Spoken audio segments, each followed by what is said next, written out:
Welcome to the Elevated Show, episode 2. This week I'm joined once again by Mr. Sean Gavey. Hello. And Mr. Borna Nori. Hi, mate. Alright. How are we all doing? Yeah. Oh. I'm having a bit of a food coma. Just had a nice big burger, but I'm ready to go. Energized. Lovely. How are you, Borna? I'm gravy, man. Enjoying the weather. I'm not sweating. Yeah, it's nice. It's nice and miserable and wet and rainy. I'm liking it. It's the true British summer. Before we dive into our topics, let's just have just a quick chat because I'm curious. What have you guys been playing this week?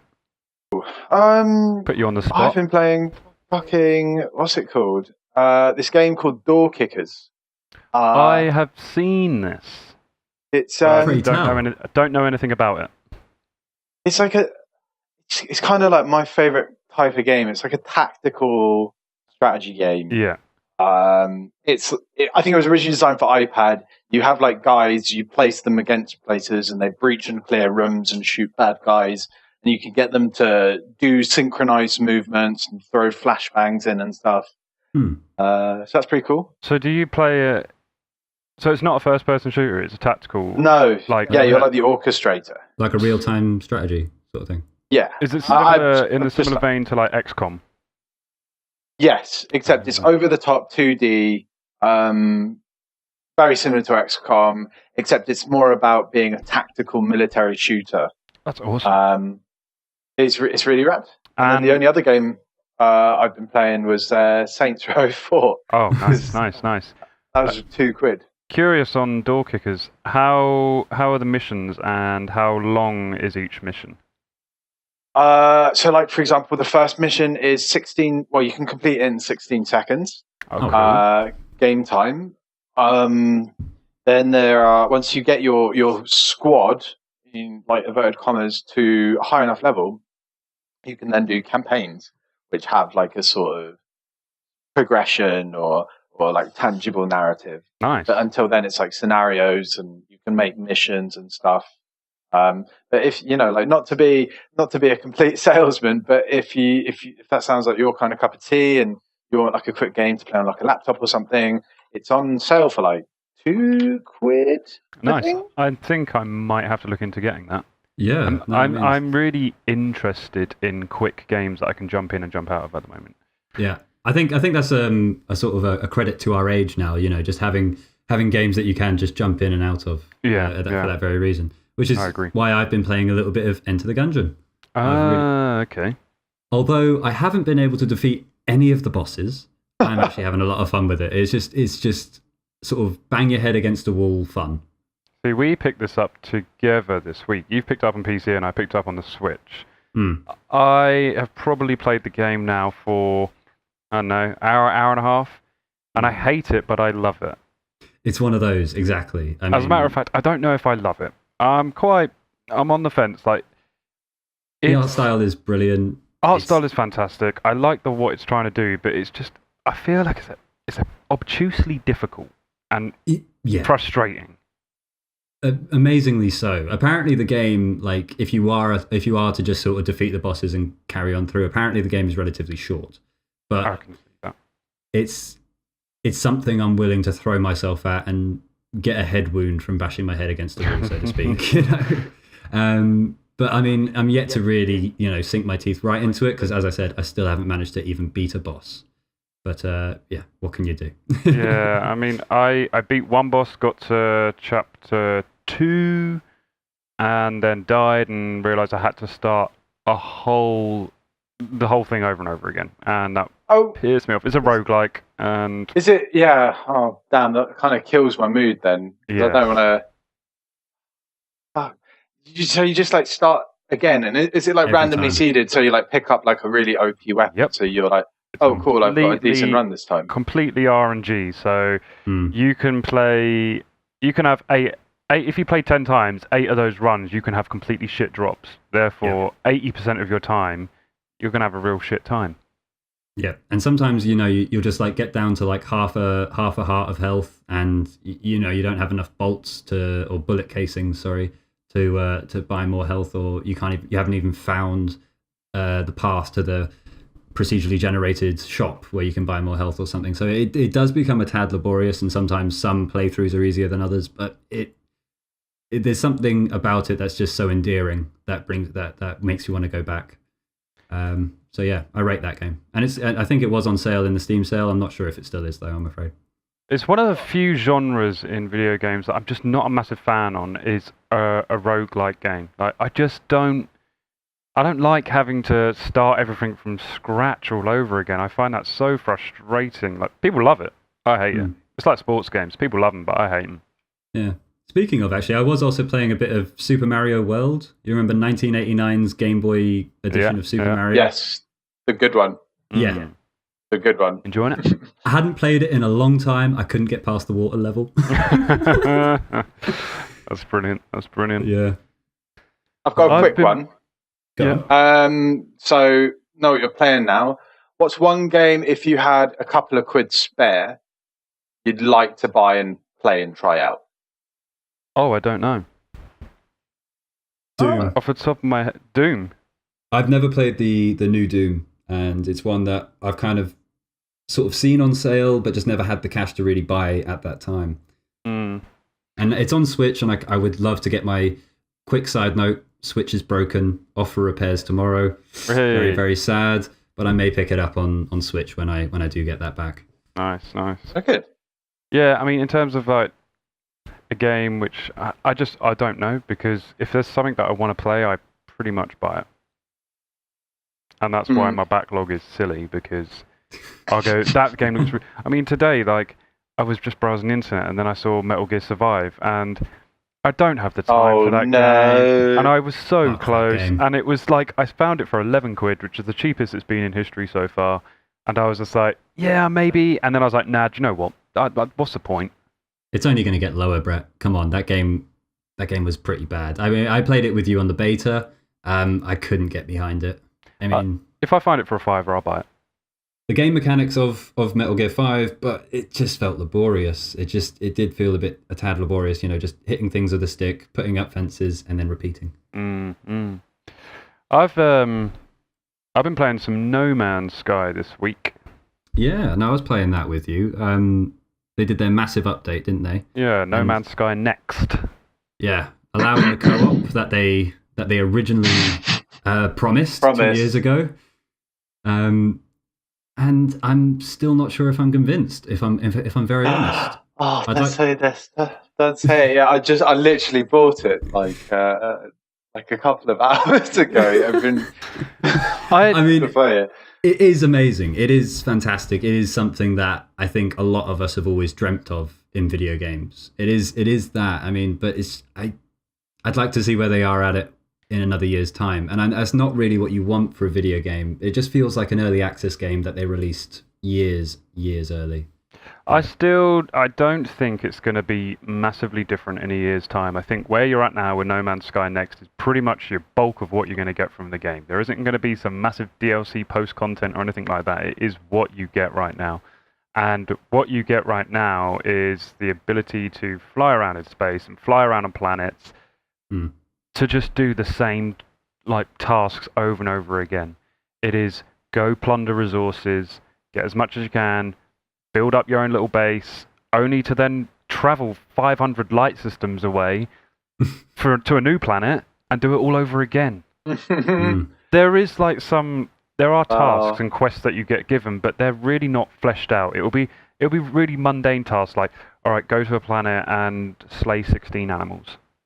Yeah, I mean, it is that sort of procedurally generated sort of faux pas where, not faux pas, but, it's that kind of pitfall of procedurally generated games where you just don't know what's around the corner, and you just can't really plan for anything, and it just it does take a bit of it adds a lot of excitement, whereas it takes a lot out in a certain way. I mean, the space battle system, I never got really, it was really not well done enough when the game first came out, and I haven't really experienced one yet with Next, but when we were playing it, Brett, this week, the networking issues of trying to stay I guess it was our own little server that we were playing on, it just kept crashing out. I wouldn't be able to interact with certain objects, and I'd have to reload the game. Yeah, it was a bit funky. It was very funky, and the controls as well felt extremely clunky in third person. Like playing on a controller just didn't feel fluid. I just didn't know. Yeah, it wasn't fluid. I felt like it was, other than opening up your like inventory to build stuff and using the D-pad, like that's a bit weird. But otherwise, I thought playing on the controller was absolutely fine. I mean, I played for, I don't know, I think I must have put 8 to 10 hours into the game this week. And that is kind of my fair share. My total playtime for that game now is sitting on like 25 hours. So at launch I did 15, and this week I've done 8 to 10, and I feel like I've exhausted it. Unless there is something I really don't know that's going to happen. Like, I remember when the game first came out, they were like, all right, something big happens at the end of this game. Like, you get to the end of the galaxy, and you get to this black hole thing, and something big happens. And all it was is essentially New Game Plus. You go through, you lose all your gear, lose everything, you start again. Whether that's been changed, I don't know. I also don't. I hope to God it has. I don't have the patience to go looking for it. And there are these exciting moments that happen in the game, which still just, well, I think they're supposed to be exciting, but it still wasn't exciting enough. Like, I went up to space, and this big freighter was under attack, and I got a little message pop up saying, "Help us, save us." So I started taking out these little pirate ships, took them out, and it said, right, you have permission to board the freighter now. I was like, cool, that's fantastic. So I boarded the freighter, and he said, oh, thanks for helping us. You can have this big freighter now. And I was like, all right, excellent. That's kind of it. I own the freighter. It's more space in my inventory, and I can send it out to do tasks and plunder resources. I can't control the freighter. I can go on it, and I can build like rooms in it, but I don't really know. Like, it's still... So, question for someone that doesn't really understand it. Yeah. Where does the co-op element come in? How is it co-op? Is it just that you've got your mates standing next to you? Essentially, yes. Yeah. That's it. I mean, you have the same tasks, and you can go through them at your own pace or together. You can both play together, but both be in separate solar systems. I mean... Oh, that sounds fun. I mean, yeah, I mean... keeping an eye on where Brett was while we were playing was actually quite difficult. The system of sort of knowing where your teammate was a bit strange, actually. Like the sort of little markers that you get in the side of the screen, they weren't very clear sometimes. Setting waypoints was a bit awkward. They need a patch for this patch, if I'm very honest. But Born, I wouldn't be too worried. I mean, cheers, guys. You probably got it on a sale, so you've gotten a better deal than we did when we bought it day one. Yeah, that's true. That's true. I bought it for £20. I can't help but feel that's the right price for the game. That is the right price for the game. I still can't help but feel it's almost the Minecraft in space. Yeah. You get resources. That's probably what they were going for. Chip shit down, and then you build stuff up. Like, cool. I guess that's just not for me. Yeah, it does have more limitations than Minecraft, to say that, though. I just wish the quests more in depth. Maybe they are in 10, 15 hours time, but the mundane quests that I've been going on so far, no. As I said earlier, like, one of my quests was go kill 16 animals. In my 8 hours of playing, I haven't killed one animal. Because there's no incentive to kill an animal. Other than that quest, there's no incentive. I think they probably drop you some resources, but the resources you can find and the minerals you can find on the planets. And also, as soon as you kill an animal, you have this like police system, these little sentinels that are like working around the planet to make sure the planet keeps safe. And if you kill an animal, that's it. The sentinel's chasing after you. If you kill that sentinel, it's like GTA. You go up to 2-star, 3-star, 4-star, and then these big mech things come at you, which look really, really cool, but they just destroy you, and you just find yourself trying to run away for ages. And when you do finally run away, you go fly into space, and you think, oh, I'm safe. No, the Sentinels have sent spaceships into space, which then disables you from using your hyper boost. So I just got caught in this loop. And sometimes it will be like, you'll be in space, and it will literally say, you're 32 minutes away from this planet if you're flying at this speed, like your casual speed, normal speed. Unless you hyper boost, and it chops it down to 15, 20 seconds. But when you're being chased by these police people, you can't hyper boost. So I'll just get stuck in a loop where my star rating gone up to 5. I was being absolutely slaughtered. I thought, you know what? The only thing I can do here is just die and give up. Yeah, you have to turn and fight, but you have no chance, kind of thing. It's a bit mad. And I don't understand how you're supposed to get out of that at the moment. So that's. I guess it wants you to progress to a certain level where your laser cannons, photon cannons, whatever you want to call them, powerful enough to take these things on. But the amount of grinding that you would have to do, I mean, other games like Rust and even Ark that I haven't played too much of, they're a lot more rewarding along the way. Whereas No Man's Sky, I don't really feel that reward as I'm going forward, if you know what I mean. Yeah. But there are a lot of cool things. There's a lot of cool sceneries. It's nice that there's all these 18 quintillion planets, and you can go fly to them, and each one has its own different kind of vibe to it. And there are some really cool looking planets. I mean, yeah, the get giddy. The last planet I saw, was the only way I can describe it is like it kind of looked like the whole planet was made out of these like metal bubbles. They look like solar panels. And the whole planet looked like it was mirror solar panels. Like all the plants looked like solar panels. All the floor looked like solar panels. And I mean, awesome. I'll try and find you a picture, guys, and I'll show you in a little while. And I'll obviously put it in the video as well. But that was really cool. And there are some cool little design and shaders in the game. But the problem is, I don't think it's for me after so many hours. But I'm happy to probably jump in and play with some friends because that is quite fun. And absolutely. I think one of the problems me and Sean had when we played is, looking back on our play, I think we might have taken it a bit too seriously. If we just relaxed and fucked about a bit more, I think it could be a right laugh. And if you've got it now, Borna, I think we should all go into space, take our ships, and we should just role play in it and role play as some pirates. Let's go up to space. Battle the fuck out of you guys. Come on. Let's go battle each other. Let's just be a little rogue squadron and fucking fire our lasers at any ship that comes our way, and just be absolute criminals in the game. All right. So it's quite hard for me because it's made me feel like slightly disheartened, and I think that's fair to say. But then the game was disheartening from release, and like with all that said, what's the one thing that you've really loved about playing it since the update? Well, since the update, obviously the co-op aspect, but something that I have loved since day one was the way that you really can just take off from a planet. That's exactly what I was going to say. Fly out the atmosphere, turn around, look back at the planet, choose another one just by looking off in the distance, blasting off, and then the seamlessness of breaking through the atmosphere and then landing on that planet and seeing it just come at you. Like it renders in so well. It's almost seamless, and it is fantastic, Borna. It's worth it just for that. I mean, you're getting it at a much cheaper price. So I mean, what the game should have been priced from the get-go. So I think play it for 10 hours. That's probably all you'll ever want, but it will be a fun 10 hours.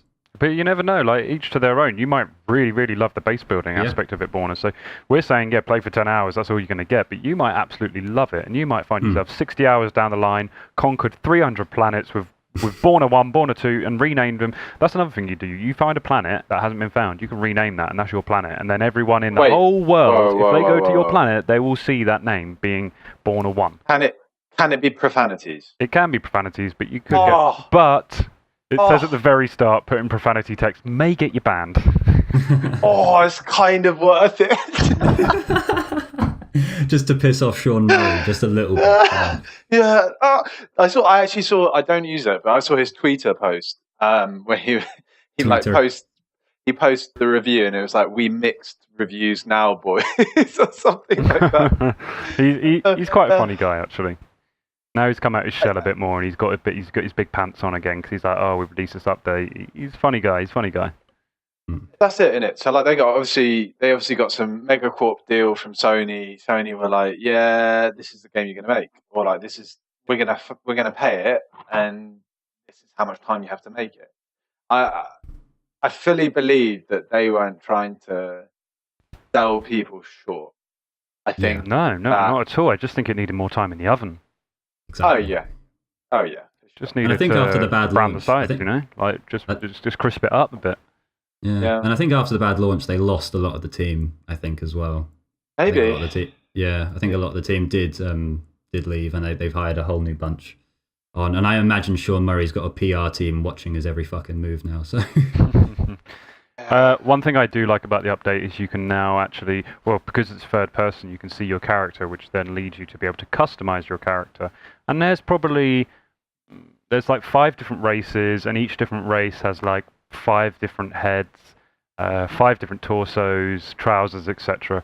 And there's some really cool little like sci-fi creatures and beings there. Like I really like the customization of it. I'm playing as like a little lizard frog dude at the moment, and he looks rad. Oh, nice. Can you wait till your new third person see your dude?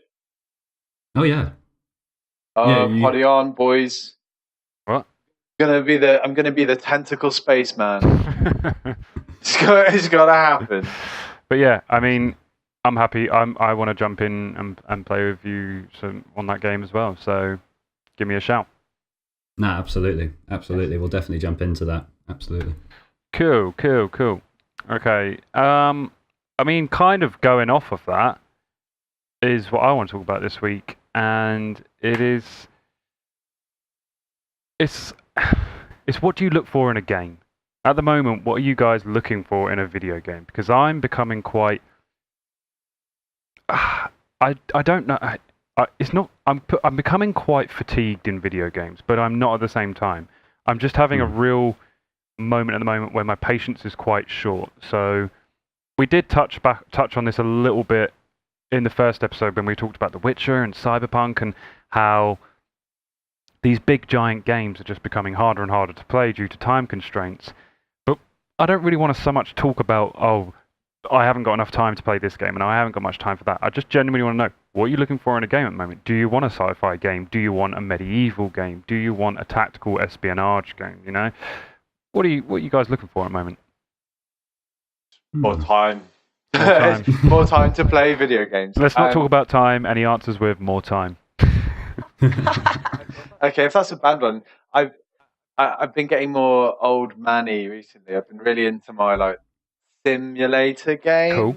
and that sounds so dry, but Such as they're really really fun. Really good example: DCS World, Digital Combat Simulator. Okay.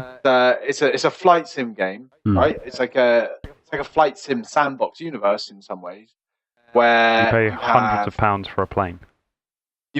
Well, no. So like I think that's a bit of an over exaggeration. They're like 20 to 40 quid for a plane, and that plane will work like its real world counterpart. Mhm. And some of them are like Cold War era fighter jets. So if you're interested in aviation, you know, like you're actually sitting in the thing. And it's like, oh, cool. Like that does this does that. This is how you use it. And then you bring it into the multiplayer sphere of PvP, where you'll have like Cold War Russian versus American jets, Oh, and then you've got sounds the so sand. You've got the sandbox of there are naval aircraft carriers and surface-to-air missile launchers and ground units and objectives. So you can have like there's one server called Blue Flag, which is a dynamic game mode where the Russia versus America have to fight for control of this 200-kilometer square map. There's different win criteria and stuff. And so I've just been going that way recently. And Nice. I'm finding it difficult to get out of. All right. So we, That on that, so that's what you've been playing. So that exists, right? So Yeah. you're looking for something Ah. simulation. What if you could predict what the landscape looks like in the next 5 years, and you go, right, this simulation is going to come out? What would you want? Do you want something just even more powerful than this plane simulation game? I guess I think the main thing for simming is better VR integration. I was also Better going to VR say. integration is just like that, and also performance optimization. It's like most sims are Very system-wise complex and sometimes graphically complex. Mhm. And then when you're adding VR into the mix, you need a very beefy rig to run it. Mm. And really, I think those are the only real quests, because more VR is better, integration with the world or whatever you're actually simming, and then more performance just makes it more of a pleasant experience instead of it being a little bit rough around the edges. Are you playing this in VR? Yeah. Oh You are. man. Do you have have you got like a flight stick set up as well? Yeah, That'd be awesome. I've fallen down the whole pit, man. Nice. I've got a flight stick, a throttle. I've got quite a few of the modules now. Have you got the pilot hat? No, I don't have a pilot hat. Have you set up definitely a room. fan in your room so it's just like hitting you in the face so it feels like the wind's in your hair? So I did that because of VR motion sickness. But it feels really immersive. It's like I bet. I'm going to like one of those shitty 4D movies. Oh, awesome. Awesome. But no, I mean, for me, about what I look for in a video game, I've been tainted by the Soulsborne series. But I mean, I guess what it was that drew me to that was just the storytelling, and I think it would just be just an immersive story for that matter. And I mean, and also I think we touched on it a little bit earlier on as well, was games that you could just jump in and out of that don't necessarily need any story. Like we were playing a bit of Duck Game earlier on in the week, which I bloody love. You know, it's just quick, silly fun. And like you can get that with a bit of Fortnite, with a bit of PUBG, but like, you know, something like Duck Game or Enter the Gungeon, you can just jump in, have a bit of madness, put it down 10 minutes later, and then just carry on with your day. Or, you know, if I do really want to sink my teeth into something, I want that storytelling. I want that immersion of being added to a new world, whether that be real world, future, past, present, you know, so it's all good as long as they can suck you in with that and just make you feel like you're a part of it. Then I'm there. You know, that's kind of what video games, you know, that you can sink your teeth into. That's what it is for me. Definitely. Yeah. I'm definitely loving jump in, jump out games right now. I've been playing a lot of Fortnite. Tonight, actually, I thought, right, I'm going to boot up Titanfall 2, because that is one of those games where I absolutely love jumping in every couple of weeks and just playing 3 or 4 matches, and that's it. I'm done and dusted. Like, That's a wicked game. I absolutely love Titanfall 2, and I will fight anyone who's just like, it's a crap game, it's shit, they fucked it up. No, Titanfall 1. It's a great game. Get over yourselves. It's got the best run and gun mechanics. It's any game. Like it makes Call of Duty feel so dry and so two-dimensional. It's very quick but very fluid, and I'm a sucker for that game. Absolute sucker. But what I want in a game right now, and I guess I really lean on Sony to provide this experience at the moment, are these cinematic games. Like, I am absolutely craving The Last of Us 2. Like, I need something in that vein of Last of Us again, because that is just a really a beautiful story. The gameplay's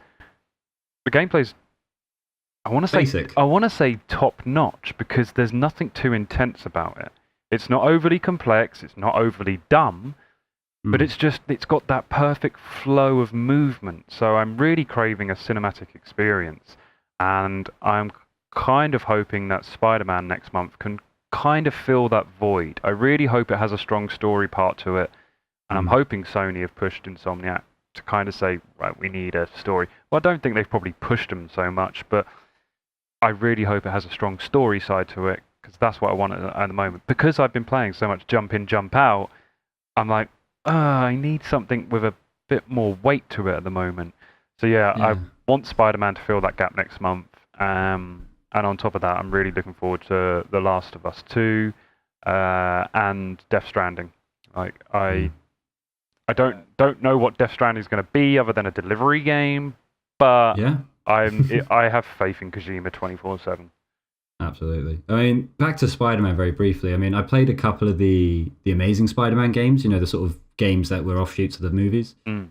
And the one thing that really, really pissed me off about those games, because they were trying to be a bit of Spider-Man 2 for PlayStation 2, one of the best games ever made. But they never. I think we said that last time, didn't we? Did we? Oh god. Yeah. We are big Spider-Man 2 fanboys. But I'm just worried that they're just going to rely too heavily on cutting away to action cutscenes and things like that, and I'm just a bit worried about that with the upcoming game. I hope they don't fall into that again. That's all. I've got a lot of faith in this upcoming Spider-Man game. A lot of faith. I hope so. Like I've been seeing more of it over the last week or so, and I'm just getting more and more interested. Like, a month ago I was a bit like, I'm on the edge, but now, I'm seeing a lot of story-driven content for it, and that's kind of what I want. I don't just want to be swinging around the city as fun as it is. Like, I need more. I just need more of like incentive for these video games of like, and as in like story essentially. Why am I playing this and understanding this thingamajig? So that's what I'm looking for in a game. Story. Absolutely, yeah. Story. And I guess I need to concur. play that God of War game. Like, I think I will be picking that up next month as well. That will probably fill that void. I can't even remember the last time I kind of got that vibe. Last time, Metal Gear Solid 4 IMO. Ooh. yeah, never but, That was played fucking 4. cinematic. but I 4 is I saw 4 people slate a lot because they think like it was shit, but then you got fuck 'em. the next one, which is an incomplete game, Yeah. Yeah. very different. Like the best gameplay of the whole Metal Gear Solid series, but it completely like left me blue balls. for Yeah, cinematics. yeah, like it's such a. I couldn't even. I mean, I'm a massive fan of the Metal Gear universe. Couldn't really tell you what any of the underlying themes of Metal Gear 5 was, other than some kind of like revenge plot. It's Nuclear disarmament, I thought. Was that all of them? yeah, but Maybe. that's It was like that's not also- really an underlying theme, is it? That's kind of just over the top in your face. Like that is Metal Gear Solid in a nutshell. Like 1, 2, 3, 4, 5, Peace Walker, everything is all the Metal Gear games are these action sci-fi games about nuclear disarmament. Like that is what they are. So yeah, 5.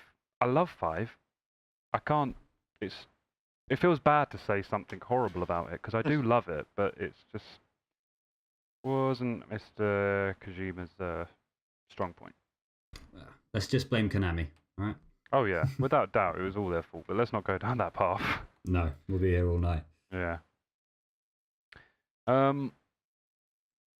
Yeah, should we drive on to the last one, the last little point, which kind of loops back in a little bit. Go for it. Yeah. So like, I just wanted to talk about this. Came up in conversation recently. So like my little brother, he was playing Fortnite like everyone his age does these days. Yeah. And I think he was in a randomly sorted party. He had the voice chat on the Xbox, Right. and he was just getting like some toxic language thrown at him because maybe he wasn't playing so good or doing what his teammates wanted him to do. Like really felt the pressure then to either lock up and say nothing or throw insults back at him. Right. This really had me thinking. Recently, Ubisoft released a chat instant ban filter Yeah, that's right. that basically meant that if you put any text or bad language in, you would get a ban for like 2 weeks or up to a permanent ban. Is this all across all Ubisoft games, or? It's No, currently this in is Rainbow Six. specifically, yeah, specifically Siege. This all got me thinking: where does sportsmanship and team play lie in team games, and how is that so separate from team sports, especially as esports tries to become more legitimate in today's multiplayer? Well, I think game? what Ubisoft are doing it's not a bad thing at all. Whilst it is a form of censorship, it's a favourable censorship. Like, no one should be getting called any racial slurs for maybe dying in a game or for failing the objective. Like, big whoop, you failed. Go back and do it again. Like, It's not even that, though. I mean, like, you remember when you're in a lobby for PUBG? I mean, I haven't played in a while, but it would just seem that it was almost like a meme that people would just be shouting the N-word over and over again until everyone dropped out of the plane, and then people would start playing the game. Up until that point, it was just a shouting contest. And it was not something I ever understood, but we're all old enough to sort of ignore it and just mute game chat. yeah, I think there is also this massive there's an age thing, isn't there? And it's like being a little child and throwing out these insults because you feel really cool, but not actually understanding of how much damage it can do to someone. And I think we are all at that age now where I haven't got the time for that. And when I hear it, I'm just like, all right, mute voice chat. Yeah, exactly. I mean, it's such a shame though that like, it is such a popular game amongst these, teens, preteens, and yeah, they almost don't have any recourse because they want to be a part of it. They want to be involved. They want to feel like they're with their team. Gunning for the chicken dinner or for the win, or what do you call it in Fortnite? I've never won in Fortnite. What do you call it? I think it's just called victory. All right. But yeah, it takes away that camaraderie, and it's a shame, really. I mean, I'm not speaking against the censorship at all. I don't know how you can police it on voice chat. It's kind of also almost unpoliceable, I guess. So what's really interesting anecdotally here is in South Korea, you have to link your citizenship card or your national identification to your gaming account. Oh, really? The Cinderella law, which prevents 16 and under from playing video games, online games, between 10 p.m. and 6 a.m. That's interesting. Which is, I guess, it's like one step towards the problem. That's bad. I mean, like thinking back to it, I wouldn't have been playing, for example, Counter-Strike, at those times, if this was active in the UK. But it's kind of, for me, and this might be because I'm getting older and I'm like not with it or whatever. It's kind of the right step in the right direction. You should be held accountable for your actions. Oh yeah, game. without a doubt. If that is just slurs, you should be on a cooldown, and you should have the same sort of ethos about team sport and team play as you do when you're playing, like, I don't know, football in PE, or like as if you were playing a club sport. Yeah, Because I agree. Like, you wouldn't go into school. Well, I mean, I definitely wouldn't. But then again, I definitely don't do this on the kids internet would. anyway. But I would hate to know that. Well, I'd hate to find out that the kids that are shouting this racial abuse over the internet, or any kind of insults and abuse like that, are also doing it at the school. But then frustration also does lead to that. I mean, I've seen many a times in sports games where people are just like, "Oh, you twat, you missed the ball," and like, it's a reaction. It's reactionary. Yeah. But not everyone always jumps straight to a racial slur. They might just say, "Oh, you fucker, what are you doing?" Yeah. And I guess I it's could finding a filter. affectionately. Yeah, exactly. I mean, some of these kids don't have that. Maybe that's another thing. Are they, because they're young, because they're kids? Do you want to give them the benefit of the doubt that when they grow up, they're going to realize what they're doing? Or is this inciting a bad sense of behavior and maybe they will never grow out of it because it's almost ingrained within the culture? I can that's it, right? Yeah. That's it. Like, like it's just those instant reactions where, like, "Oh, for fuck's sake, Sean, why did you miss the football?" Yeah. But the problem with it is that the people are carrying this on. Like you're flaming the bottom fragger in your game for the entire match, and in something like League, that could be 45 minutes of getting insults thrown at you. Yeah. So maybe in the next game you're frustrated, so you fling insults at someone else, and it creates this Vicious cycle. Yeah, this cycle of just awful behaviour. And it's so interesting that there is this differentiation between physical sports and quote unquote esports, and why that attitude doesn't exist. And it could be because there are less consequences. Steps like the Rainbow Six filter and Korean national ID associating with your playing times, all stuff that is going in the right direction. And like, it's early doors, but I certainly don't want my little brother at the age of 11 to feel bad about himself because of a video game. You get involved in it when you think it's more than it is, but it's just so futile, and it also is so damaging to, like, the upbringing of. Yeah, I definitely agree. I agree. I agree. I do agree. It's a very weird one because I guess there's no laws for this kind of thing because it is such a modern thing. I mean, one thing it makes me think of was I have played a lot of Rust in my time, and this is a game filled with squeaky 12-year-olds and shouty people.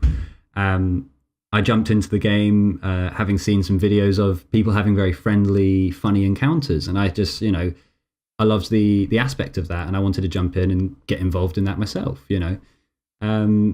So, my first sort of 100 hours, I was looking for that friendly interaction, just getting shot in the head every time I would try and get it, or getting shouted abuse at by just some randoms. But then you start falling into it, and then I started playing aggressively. Then, the next sort of couple 100 hours, I played quite a lot of Rust.